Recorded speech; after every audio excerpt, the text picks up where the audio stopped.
10 வருஷம் காவல்துறையில் இருக்க, ஒரு பைசா வாங்கியிருக்கேன் போய் நீ காட்டு. ஒரு பைசா. தமிழ்நாட்டில் 250 ஐபிஎஸ் ஆபீசர் இருக்காங்க. எல்லாத்துக்கும் ஸ்பெஷல் டியூட்டி போட்டு நான் வேலை செஞ்ச இடத்துக்கு அனுப்பு. ஒரு பைசா லஞ்சத்தை நீ காட்டு. ஒரு பைசா. ஒரு பைசா நீ காட்டு. காட்டு.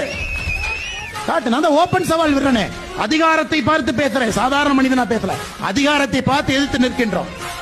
250 ஐபிஎஸ் ஆபீசர் ஸ்பெஷல் டியூட்டி அனுப்பு. ஒரு பைசா அவர் வாங்கினாரு. ஹோட்டல்ல சாப்பிட்டுட்டு பில் கொடுக்காம வந்தவரை பிடிச்சிட்டு பார்க்கலாம். நான் சாப்பிட்ட ஹோட்டல்ல 10 வருஷத்துல பில் கொடுக்காம சாப்பிட்டாரான்னு பிடிச்சிட்டோம். அவங்க எல்லாம் இங்கெல்லாம் ஒண்ணுமே இல்ல. 10 வேட்டி 10 சட்டை அவ்வளவுதான். ஆடு இருக்கு, மாடு இருக்கு. துணிஞ்சுதான் இங்க வந்திருக்கும். அதனால இந்த மிரட்டி பாக்குறது, உருட்டி பாக்குறதெல்லாம் அங்கேயே வச்சுக்கணும். அங்கேயே வச்சுக்கணும். கீழே இறங்க ஆரம்பிச்சோம்னா அது வேற மாதிரி ஆகும்.